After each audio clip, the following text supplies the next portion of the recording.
Hi hello ನಮಸ್ತೆ, ಎಲ್ಲರೂ ಹೇಗಿದ್ದೀರಾ? ಎಲ್ಲರೂ ಚೆನ್ನಾಗಿದ್ದೀರಾ ಅಂತ ಭಾವಿಸ್ತಾ ಇವತ್ತಿನ ಲಾಗ್ನ ಶುರು ಮಾಡೋಣ. ಇವತ್ತಿನ ಲಾಗಲ್ಲಿ ನಮ್ಮ ನಾದಿನಿ ಮನೆಯಲ್ಲಿ ಮಾಡಿದಂತಹ ಪೂಜೆ ಲಾಗ್ ಆಗಿರುತ್ತೆ. ಅದಕ್ಕಿಂತ ಮೊದಲು ಇಂದಿನ ದಿನ ಯಾವ ರೀತಿ ತಯಾರಿ ಮಾಡ್ಕೊಂಡ್ವಿ ಅನ್ನೋದು ಇದು ಲಾಗು. ನಾನು ಸಂಜೆ ಹೋಗಿದ್ದೆ, ಸೊ ಅಷ್ಟರಲ್ಲಿ ನಮ್ಮನ್ನ ದೊಡ್ಡ ನಾದಿನಿ ಬಜ್ಜಿ ಹಾಗೆ ಸಾರು ಎಲ್ಲ ಮಾಡಿದರು. ಸೊ ಹಾಗೆ ಎಲ್ಲ ರೆಡಿ ಮಾಡಿಕೊಂಡು ಮಾತಾಡ್ತಾಯಿದ್ವಿ. ಹೀಗಾಯಿತು ಆ ಸೀರೆ ತಂದೆ ನೀವು ತಂದ್ರ ಅಂತ. ಸೊ ಅದೇ ರೀತಿ ಮಾಡಬೇಕಾದ್ರೆ ಒಂದು ಕ್ಲಿಪ್ಪಿಂಗ್ ಇದು. ಇಲ್ಲಿ ಹಿಂದೆ ಡೆಕೋರೇಷನ್ಗೂ ಸಹ ರೆಡಿ ಮಾಡ್ತಾಯಿದ್ರು. ಸೊ ನಮ್ಮ ನಾದಿನಿ ಮಗ ಹಾಗೆ ನಮ್ಮ ನಾದಿನಿ ಸೇರಿ ಡೆಕೋರೇಷನ್ಗೆ ರೆಡಿ ಮಾಡ್ತಾಯಿದ್ರು. ಸೊ ಕೊನೆಗೆ ಆ ಡೆಕೋರೇಷನ್ನು ಈ ಡೆಕೋರೇಷನು ಅಂತ ಅಂದು ಸೂಪರಾಗಿ ಮೂಡಿ ಬಂದಂತಹ ಒಂದು ಡೆಕೋರೇಷನು ಇದಾಗಿತ್ತು. ತುಂಬಾ ಚೆನ್ನಾಗಿ ಕಾಣ್ತಿತ್ತು ಬ್ಯಾಕ್ಗ್ರೌಂಡ್ ಅಂತಲೇ ಹೇಳ್ಬೋದು. ಸೊ ಹೀಗೆ ಎಲ್ಲರೂ ಫ್ಯಾಮಿಲಿ ಸೇರಿ ಮಾಡಿದಾಗ ಟೈಮ್ ಹೋಗೋದು ಗೊತ್ತಾಗಲ್ಲ, ಕೆಲ್ಸಗಳು ಗೊತ್ತಾಗಲ್ಲ, ಆ ರೀತಿ ಆಗುತ್ತೆ. ಸೊ ಎಲ್ಲರೂ ಸಹ ಸೇರಿ ಈಗ ಏನು ಗೊತ್ತಾ, ಮಕ್ಕಳೆಲ್ಲ ದೊಡ್ಡವರಾಗೋಗಿರೋದ್ರಿಂದ ಅವ್ರಿಗೂ ಸಹ ಕೆಲವೊಂದು ಐಡಿಯಾಸ್ ಇರುತ್ತೆ, ನಾಲೆಜ್ ಇರುತ್ತೆ. ಸೊ ನಾವು ಅವ್ರ ಮೇಲೆ ಸ್ವಲ್ಪ ಡಿಪೆಂಡ್ ಆಗಬೇಕಾಗಿರುತ್ತೆ. ಯಾಕಂದರೆ ಅವರು ಕೊಡುವಂತಹ ಸಜೆಷನು ನಾವು ತೊಗೋಬೇಕಲ್ವಾ. ಸೊ ಆ ರೀತಿ ಮೊದಲಂದರೆ ಪೇರೆಂಟ್ಸೇ ಮಾಡಬೇಕಿತ್ತು, ಈಗ ಆಗಲ್ಲ. ಮಕ್ಕಳು ಸ್ವಲ್ಪ ದೊಡ್ಡವರಾಗಿರೋದ್ರಿಂದ ಅವ್ರು ಕೊಡುವಂಥ ಸಜೆಷನ್ ತೊಗೊಂಡ್ರೆ ಒಳ್ಳೆಯದೇ ಅಲ್ವಾ. ಸೊ ಅದೇ ರೀತಿ ಇಲ್ಲೂ ಸಹ ಆಗಿದ್ದು, ಎಲ್ಲರೂ ಕೊಟ್ಟಂತಹ ಸಜೆಷನ್ ತೊಗೊಂಡು ಕಾನೆಗೆ ಈ ರೀತಿಯಾದಂತಹ ಬ್ಯಾಕ್ಗ್ರೌಂಡ್ ರೆಡಿ ಆಯಿತು. ಹೇಗಿದೆ ಬ್ಯಾಕ್ಗ್ರೌಂಡ್? ಸಕ್ಕತ್ತಾಗಿ ಬಂದಿದೆಯಲ್ಲ. ಮನೆಯಲ್ಲೇ ಸಿಂಪಲ್ಲಾಗಿರುವಂತಹ ಐಟಮ್ಗಳಲ್ಲಿ ರೆಡಿ ಮಾಡಿದಂತಹ ಬ್ಯಾಕ್ಗ್ರೌಂಡ್ ಅದು. ಈ ಕಡೆ ಊಟಕ್ಕೆ ಪ್ರತಿಯೊಂದೂ ಸಹ ರೆಡಿ ಆಗ್ತಿತ್ತು ನೋಡಿ. ಬಜ್ಜಿ, ಇದೇನಪ್ಪ ಅಂತ ಹೇಳಿದ್ರೆ ಆಲೂಗಡ್ಡೆ ಬಜ್ಜಿ, ಮೆಣಸಿನ್ಕಾಯಿ ಬಜ್ಜಿ, ಬೇಳೆ ಸಾರು, ಅನ್ನ. ಸೊ ಹೀಗೆ ಕೆಲಸಗಳನ್ನ ಮಾತಾಡಿಕೊಂಡು ಇದ್ವಿ ನೋಡಿ. ಬಿಸಿ ಬಿಸಿ ಊಟ, ರಾತ್ರಿ ಊಟ ಮಾಡಿ ಮಲಗೋಣ ಅಂದ್ಕೊಳ್ತೀವ, ಹಾಗಲ್ಲ. ಕೆಲಸದ ಸಮಯದಲ್ಲಿ ನಿದ್ದೆನೇ ಇರಲ್ಲ ಪ್ರತಿಯೊಬ್ರಿಗೂ. ಮನೇಲಿ ಈ ರೀತಿ ಫಂಕ್ಷನ್ ಆದಾಗ ಅದೇ ಆಗೋದು. ಸೊ ಹಾಗಂತ ಏನು ಯಾವಾಗಲೂ ನಿದ್ದೆ ಕೆಡಲ್ಲ ಅಲ್ಲ. ನಾನು ಬಜ್ಜಿ ಟೇಸ್ಟ್ ಮಾಡ್ತಾಯಿದ್ದೀನಿ. ಇದು ಇವ್ರ ಮನೆಯ ಶೃಂಗಾರ ಅಥವಾ ಅಲಂಕಾರ ಅಥವಾ ಲೈಟಿಂಗ್ಸು ಏನು ಬೇಕಾದರೂ ಹೇಳ್ಬೋದು. ಸಕ್ಕತ್ತಾಗಿ ಕಾಣ್ತಿದೆ ಅಲ್ಲ.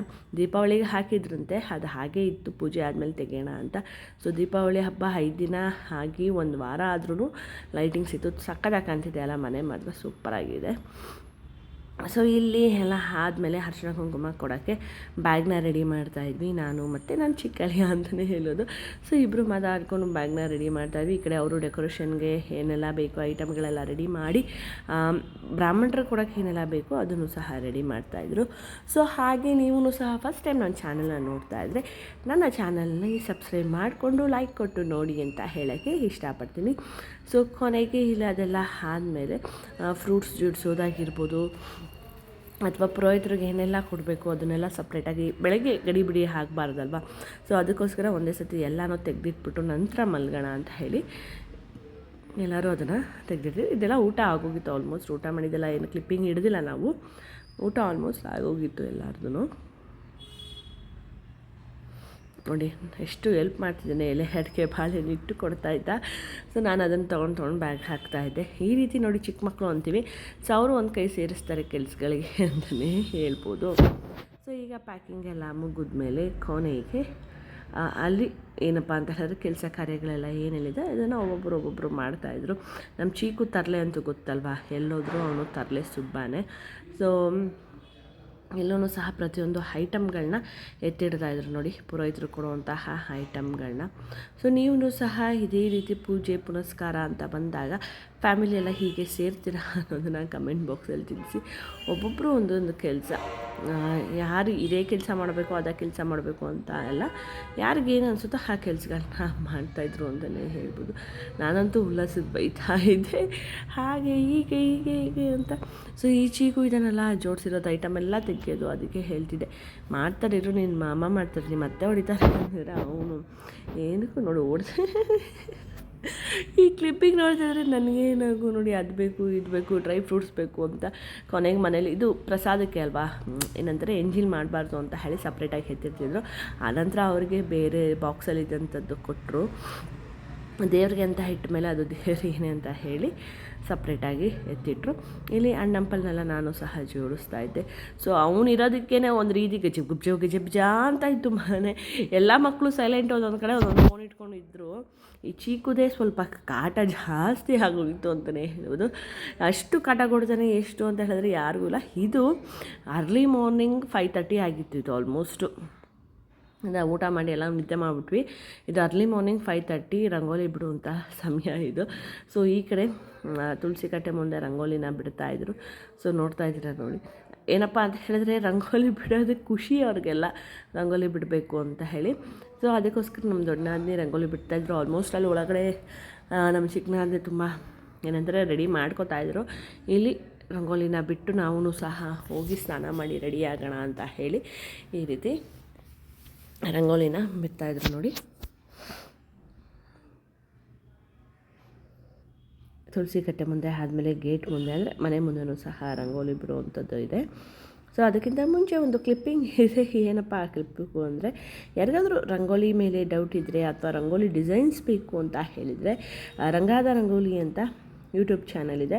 ಸೊ ಅಲ್ಲಿ ನೀವು ಸಬ್ಸ್ಕ್ರೈಬ್ ಮಾಡಿಕೊಂಡು ಅವರ ಒಂದು ವೀಡಿಯೋನ ನೀವು ನೋಡಿ ರಂಗೋಲಿನ ಬಿಡ್ಬೋದು. ಆಲ್ಮೋಸ್ಟ್ ಹೊಸ ಡಿಸೈನ್ಸ್ ತೋರಿಸ್ತಾ ಇರ್ತಾರೆ ಅವರು, ಪ್ರತಿನಿತ್ಯ ಹೊಸ ಡಿಸೈನ್ಸ್ ತೋರಿಸ್ತಾ ಇರ್ತಾರೆ. ನೀವು ಸಹ ನಿಮಗೆ ಅನುಕೂಲ ಆಗುತ್ತೆ ಅನ್ಕೋತೀನಿ. ಈಗ ಕಾರ್ತಿಕ್ ಮಾಸ ಇರೋದ್ರಿಂದ ಅಥವಾ ಹಬ್ಬ ಹರಿದಿನಗಳಲ್ಲೂ ಸಹ ನಿಮಗೆ ರಂಗೋಲಿ ಇದೆ ಒಂದೇ ಬಿಡ್ತಾ ಇರ್ತೀವಿ ಅಂತ ಇರುತ್ತಲ್ಲ. ಸೊ ಅಂಥವರು ಅವ್ರ ಚಾನಲ್ನ ಸಬ್ಸ್ಕ್ರೈಬ್ ಮಾಡಿಕೊಂಡು ಅವರು ಹಾಕುವಂತಹ ವೀಡಿಯೋನ ನೋಡಿ ನೀವು ಏನಪ್ಪ ಅಂತ ಹೇಳಿದ್ರೆ ಈ ರೀತಿ ರಂಗೋಲಿನ ಬಿಟ್ಕೊಬೋದು. ನಮ್ಮ ನಾದಿನಿ ಯೂಟ್ಯೂಬಲ್ಲಿ ಸರ್ಚ್ ಮಾಡ್ತಾಯಿದ್ರು. ಅದಕ್ಕೆ ನಾನು ಅವ್ರಿಗೂ ಅದೇ ಐಡಿಯಾ ಕೊಟ್ಟೆ. ನೆಕ್ಸ್ಟ್ ಏನಾದರೂ ನಿಮ್ಮ ಮನೆಗಳಲ್ಲಿ ರಂಗೋಲಿ ಮೇಲೆ ಡೌಟ್ ಇದ್ದರೆ ನೋಡಿ ಈ ರೀತಿ ಸಬ್ಸ್ಕ್ರೈಬ್ ಮಾಡಿಕೊಂಡು ಅವ್ರ ಚಾನಲಲ್ಲಿ ಎಲ್ಲ ರೀತಿಯಾದಂತಹ ರಂಗೋಲಿ ಇದೆ, ಪ್ರತಿಯೊಂದು ಡಿಸೈನೂ ಇದೆ, ನೀವು ನೋಡಿ ಅಂತ ಹೇಳ್ತಾ ಇದ್ದೆ. ಅವರು ಹೌದಾ ಅಂತ ಹೇಳಿದ್ರು, ನಾನು ಹೌದು ಅಂತ ಇದ್ದೆ. ಕೊನೆಗೆ ಸರ್ಚ್ ಮಾಡ್ತಾಯಿದ್ರು. ಕೊನೆಗೆ ಅವರು ನೀನೇ ನೋಡು ಏನು ಅಂತ ಹೇಳಿ ಕೊಟ್ಟರು. ಸರಿ ಅಂತ ಹೇಳಿ ನಾನು ಸರ್ಚ್ ಮಾಡಿ ಕೊಟ್ಟೆ ಅವರಿಗೆ. ನೋಡಿ ಇದೆ ಅವರ ಒಂದು ಚಾನಲ್ ಪೇಜ್ ರಂಗಾದ ರಂಗೋಲಿ ಅಂತ ನೋಡಿ. ಸಬ್ಸ್ಕ್ರೈಬು ಸಹ ಆಗಿದ್ದೀನಿ. ಹಾಗೆ ನೀವು ಸಹ ಏನೇ ಬೆಲ್ ಐಕಾನು ಸಹ ಪ್ರೆಸ್ ಮಾಡಿದ್ದೀನಿ, ನಿಮಗೂ ಸಹ ನೋಟಿಫಿಕೇಷನ್ ಬರುತ್ತೆ.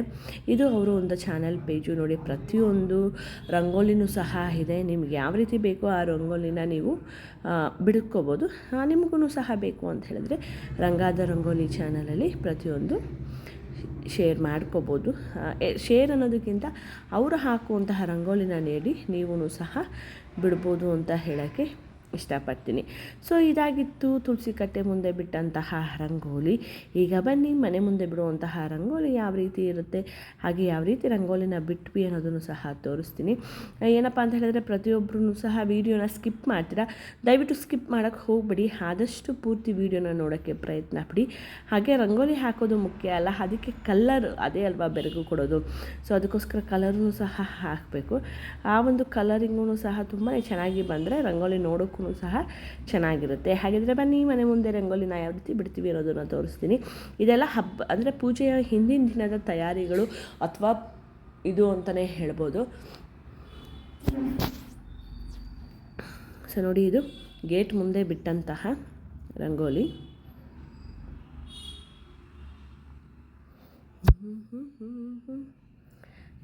ರಂಗೋಲಿ ಬಿಡಬೇಕು ಅಂತ ಹೇಳಿದ್ರೆ ಹೆಣ್ಮಕ್ಳಿಗೆ ಆದಷ್ಟು ಇಷ್ಟ ಇರುತ್ತೆ. ಸೊ ಅವ್ರು ರಂಗೋಲಿ ಬಿಡ್ತಾಯಿದ್ರು, ನಾನು ಕಲರ್ ಹಾಕ್ತಾಯಿದ್ದೆ. ಟೈಮ್ ಹೇಗೆ ಹೋಗುತ್ತೆ ಅಂತ ಹೇಳಿದ್ರೆ ಎಷ್ಟು ಬೇಗ ಬೆಳಕಿದೆ ನೋಡಿ. ನಾವು ಅಲ್ಲಿ ಬಿಟ್ಟಾಗ 5:30, 6 ಗಂಟೆ ಎಲ್ಲ ಇಷ್ಟೊಂದು ಬೆಳಕು. ನಾವು ಆಚೆರ ತೊಳ್ದು ರಂಗೋಲಿ ಹಾಕೋಷ್ಟರಲ್ಲಿ 6 ಗಂಟೆ ಆಗೇ ಹೋಗಿತ್ತು. 6 ಗಂಟೆಗೆ ಯಾವ ರೀತಿ ಬೆಳಕಿದೆ ನೋಡಿ, ಒಳ್ಳೆ 10 ಗಂಟೆಗೆ ಬೆಳಕಿಲ್ವಾ, ಆ ರೀತಿ ಬೆಳಕಿತ್ತು.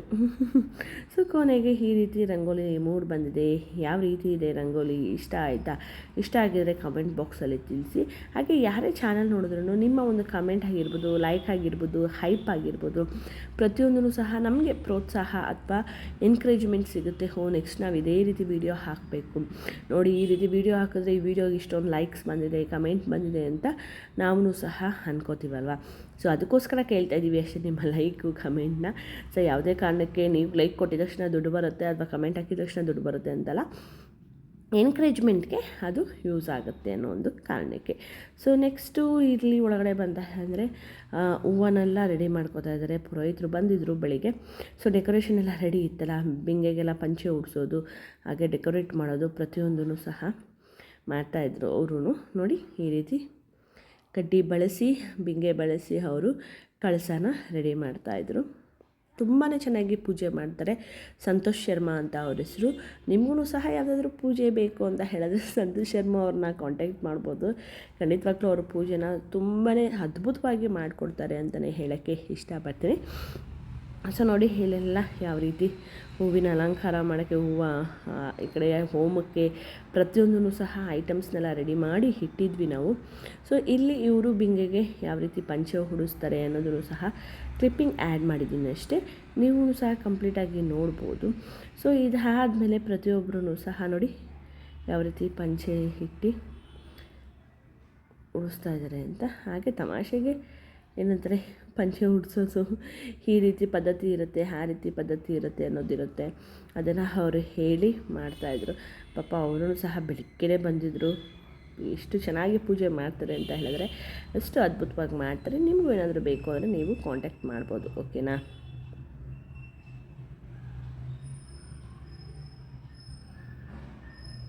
ಸೊ ನೋಡಿ ತುಂಬಾ ಚೆನ್ನಾಗಿ ಎಲ್ಲ ಕೋಲ್ಗಳನ್ನ ಕಟ್ಟಿ ಈಗ ಬಿಂಗೆಗೆ ಪಂಚೆನ ಉಡಿಸ್ತಾ ಇದ್ದಾರೆ.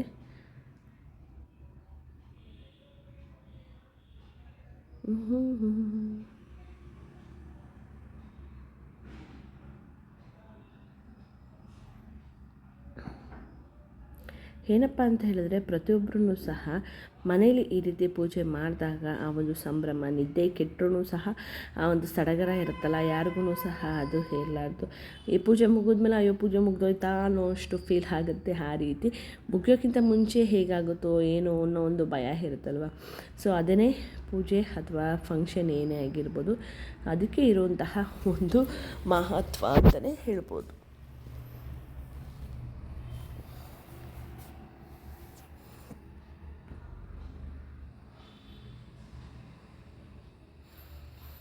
ಎಷ್ಟು ನೀಟಾಗಿ ಉಡಿಸಿದ್ರು ಅಂದರೆ ತುಂಬಾ ನೀಟಾಗಿ ಉಡಿಸ್ತಾರೆ ಪಂಚೆನ. ಅವ್ರಿಗೆ ಏನಪ್ಪ ಅಂತೇಳಿದರೆ ಉಡಿಸಿ ಅಭ್ಯಾಸವೂ ಇರುತ್ತಲ್ಲ, ಯಾವುದೇ ರೀತಿ ರಿಸ್ಕ್ ಇಲ್ಲ ಅಥವಾ ಯಾವುದೇ ರೀತಿಯಾದಂಥ ಉಲ್ಟಾ ಪಲ್ಟಾ ಇಲ್ಲ, ಮತ್ತೆ ಉಡಿಸಿ ಮತ್ತೆ ತೆಗೆಯುವಂಥದ್ದಿಲ್ಲ. ಇಲ್ಲ, ಅವ್ರಿಗೆ ಆದಂತಹ ಅನುಭವಗಳಿರುತ್ತಲ್ಲ.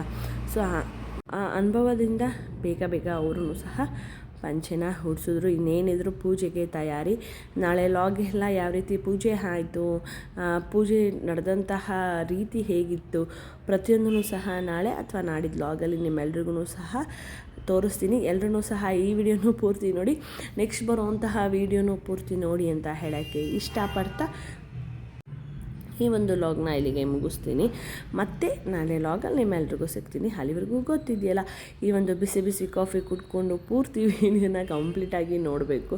ಸೊ ಏನಪ್ಪ ಅಂತ ಹೇಳಿದ್ರೆ, ಒಂದು ಕಪ್ ಕಾಫಿ ಕುಡ್ಕೊಂಡು ಸ್ನಾನಕ್ಕೆ ಹೋಗಿ ರೆಡಿ ಆಗೋಣ ಅಂತ ಹೇಳಿ ಎಲ್ಲರೂ ಸಹ ಇದ್ವಿ. ಇಲ್ಲಿ ಉಪ್ಪಿಟ್ಟು ಮಾಡೋದಕ್ಕೂ ಸಹ ರೆಡಿ ಆಗ್ತಾ ಇದೆ ನೋಡಿ. ಆನಿಯನ್ ಕಟ್ ಮಾಡ್ತಿದ್ದಾರೆ ಉಪ್ಪಿಟ್ಟು ಮಾಡೋಕ್ಕೆ. ಸೊ ಇಷ್ಟೆಲ್ಲ ಆದಮೇಲೆ ನಮ್ಮ ನಾನಿ ಹೊಸ್ಲಿಗೆ ದೇವ್ರ ಮನೆಗೆಲ್ಲ ಕುಂಕುಮನ ಇಡ್ತಾಯಿದ್ರು. ಆ ಒಂದು ಕ್ಲಿಪ್ಪಿಂಗ್ ಇದು. ಎಲ್ರಿಗೂ ಸಹ ನಾಳೆ ಲಾಗ್ ನೋಡಿ ಪೂಜೆ ಹೇಗೆ ನಡೀತು, ನೀವು ಸಹ ಆ ಪೂಜೆಯಲ್ಲಿ ಪಾಲ್ಗೊಳ್ಳಿ ಅಂತ ಹೇಳೋಕ್ಕೆ ಇಷ್ಟಪಡ್ತಾ ಈ ಒಂದು ಲಾಗ್ನ ಇಲ್ಲಿಗೆ ಮುಗಿಸ್ತಾ ಇದ್ದೀನಿ. ಮುಗಿಸೋ ಮೊದಲು ಯಾರೆಲ್ಲ ನನ್ನ ಚಾನಲ್ ಸಬ್ಸ್ಕ್ರೈಬ್ ಆಗಿಲ್ಲ ಒಂದು ಸಾರಿ ಸಬ್ಸ್ಕ್ರೈಬ್ ಮಾಡಿಕೊಂಡು ನೋಡಿ. ಹಾಗೆ ಲೈಕು ಕಮೆಂಟು ಹೈಪ್ನ ಹಾಕೊಳ್ಳೋದನ್ನು ಮರಿಬೇಡಿ ಅಂತ ಹೇಳ್ತಾ ಈ ವ್ಲಾಗ್ನ ಇಲ್ಲಿಗೆ ಮುಗಿಸ್ತಾ ಇದ್ದೀನಿ. ಮತ್ತೆ ಸಿಗ್ತೀನಿ. Love you all, tata, take care, bye.